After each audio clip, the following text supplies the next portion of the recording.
Baik, Bismillahirrahmanirrahim. Assalamualaikum warahmatullahi wabarakatuh. Jumpa lagi dengan saya Ahmad Tunis di MOOC Academic Writing. Di video ke-11 ini kita akan membahas tentang cara menyiapkan manuskrip untuk publikasi. Jadi jika di video-video sebelumnya kita sudah membahas tentang proses pembuatan sebuah manuskrip, mulai dari penulisan judul, latar belakang, abstrak, latar belakang, bagian metode, hasil, dan diskusi. Di video ini kita akan membahas, oke, sudah jadi, dan kita mau menyiapkan itu dalam bentuk sebuah manuskrip. Nanti kita akan melihat contoh manuskrip yang kami submit ke jurnal, ya. Nah, ada dua hal yang kita bahas di sini, apa saja itu bagian-bagian dari manuskrip, yang kedua cara menyiapkan manuskrip. Ya, kalau kita lihat bagian manuskrip idealnya itu ada tiga bagian, ada empat bagian secara umum, ya. Mulai dari title page. Title page itu merupakan halaman halaman judul, ya, di mana kita harus menuliskan judul secara lengkap, bahkan ada jurnal yang meminta kita menuliskan judul singkat. Kemudian ada full penulis di situ, semua penulis, afiliasinya, emailnya, dan sebagainya. Kemudian ada juga alamat dari corresponding author. Itu di title page. Yang kedua adalah cover letter. Ini saya masukkan dalam bracket. Maksudnya tidak semua jurnal meminta ada cover letter, tapi biasanya jurnal yang meminta itu salah satu hal yang juga menentukan. Ada editor yang langsung menolak ketika kita tidak lengkap, tidak melengkapi cover letter. Ya, nanti kita lihat contoh cover letternya. Yang ketiga adalah manuskrip. Nah, ini yang akan kita bahas hari ini di video ini secara detail, itu mulai dari latar belakang, ya, metode, hasil, sampai ke referensi. Yang terakhir adalah cara membuat tabel. Nah, oke, kita lihat langsung. Saya rasa contoh manuskrip yang sudah kami siapkan, ya, yang sudah pernah kami buat di sebuah publikasi. Oke,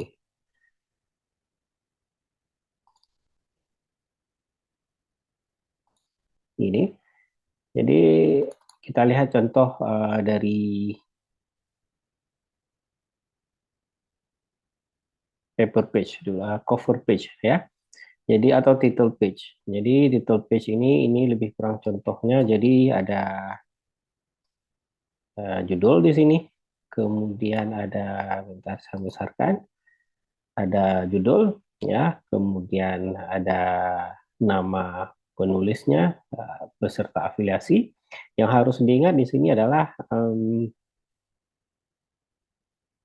nomor ini, ya, ini menunjukkan afiliasinya, bukan menunjukkan orang. Jadi contoh ini saya afiliasinya di Unsia, teman saya misalnya di kampus lain. Nah, kalau misalnya ada dua orang lagi yang juga dari dosen Unsia, maka kodenya adalah tetap satu satu. Ya, jadi bukan menunjukkan orangnya. Sebaliknya misalnya saya bekerja di dua tempat, maka kode saya satu dua gitu misalnya, atau satu tiga. Ya, itu yang harus diperhatikan. Kemudian selanjutnya adalah ada author notes, misalnya ada beberapa jurnal meminta nomor ORCID, kemudian siapa corresponding authornya. Ya, di sini karena saya yang submit, saya corresponding authornya. Jadi harus lengkap dengan emailnya. Itu yang dimaksud dengan cover page. Oke. Kemudian kita lihat yang kedua adalah letter to editor, ya, atau cover letter. Ini merupakan bentuk surat yang kita siapkan ke author, ke editor terkait dengan apa yang kita tulis. Misalnya editor in chief-nya siapa? Profesor Polan, misalnya, ya. Dan Profesor Polan, berikut saya submit paper saya dengan judul ini. Ya, jadi di jurnal ini.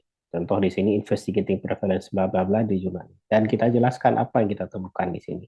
Ya, secara singkat misalnya kita menemukan berapa prevalensi, apa saja faktor yang berhubungan sesuai dengan judul. Kemudian kita pastikan lagi bahwa bahwa paper ini belum pernah kita publish dimanapun, dan kita tidak ada konflik of interest.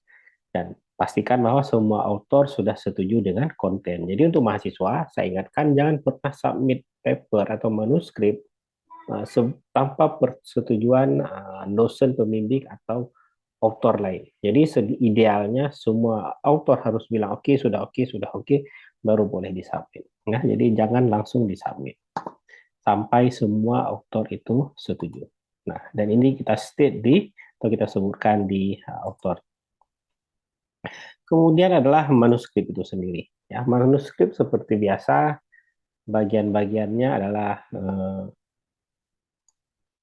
ya, bagian-bagiannya adalah abstrak ya, abstrak bisa berstruktur, bisa tidak berstruktur tergantung jurnalnya mau apa, kemudian ada keyword, baru manuskrip. Jadi kita sebutkan judul di sini, kemudian kita cerita ini seharusnya ada background ya, latar belakang, kemudian ada methods di sini, ada tujuan penelitian atau hipotesa, kemudian methods, kemudian sumber data karena ini saya menggunakan data sekunder.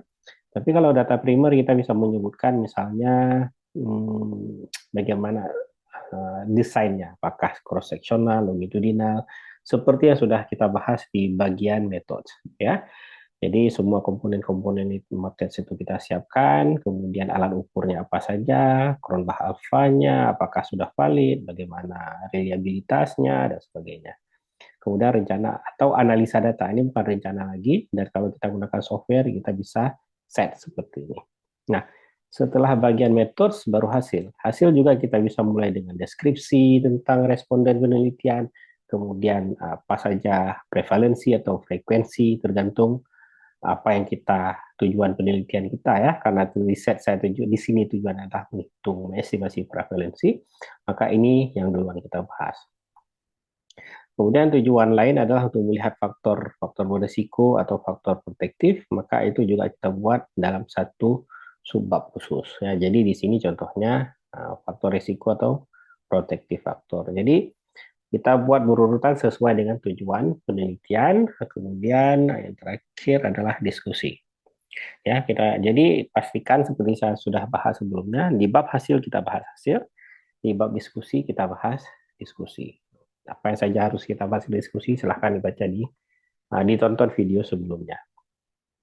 Nah, setelah ada diskusi baru ada studi implikasi dan referensi serta tabel. Nah, kalau ditanya kenapa kuning-kuning, ini adalah hasil revisi. Jadi setelah paper ini disubmit, kemudian dibaca oleh reviewer, kemudian saya harus memperbaiki, misalnya reviewer bilang, tolong tambahkan study implication. Jadi saya harus tambah dan saya kasih warna kuning ini sehingga pas reviewer membaca, kita sudah tunjukkan bahwa kita sudah memperbaiki.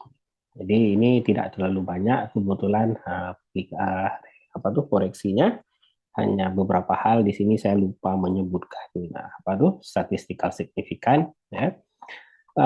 Itu kira-kira yang harus jadi bentuk manuskripnya seperti ini. Jadi jangan dibuat dua kolom juga ya karena itu kerjaan layouter ya. Tabel juga tabel biasanya di bawah referensi atau di file terpisah. Jadi tergantung jurnal requestnya bagaimana, apakah digabung atau dipisah. Kemudian harus diingat di sini cukup Time New Roman, fontnya 12, spasinya 2. Ya, kalau misalnya karena pakai APA kita rata kiri misalnya itu tinggal disesuaikan saja. Yang pasti yang ingin saya sampaikan bahwa umumnya jurnal peer review itu antara title page dengan konten body dari manuskrip itu dipisah ya. Jadi itu bagian ketiga. Di sini juga kalau dilihat saya juga sudah siapkan tabel juga sebenarnya, tabel yang sama karena ada jurnal yang minta dipisah tabelnya. Nah, tapi kemudian jurnal ini bisa digabung dengan manuskrip, akhirnya saya gabung dan ini yang kita submit. Dan setelah direview, diterima, pihak jurnal akan meng-layout dan hasilnya seperti ini. Ya, jadi mereka sudah kecilkan fontnya, hurufnya sudah dipadatkan, dibuat 2 baris dan sebagainya. Ya, tapi kalau dilihat urutan kontennya sama. Ya, tabel juga mereka yang letakkan di sini di mana sesuai dengan urutan atau posisi dari narasi kita. Nah, contoh ini karena tabel kedua adalah tentang deskripsi, dia cerita, dia diletakkan setelah di bagian result, setelah deskripsi. Jadi bukan kita yang letakkan, kita boleh menyarankan, tapi pihak jurnal sendiri yang memperbaiki.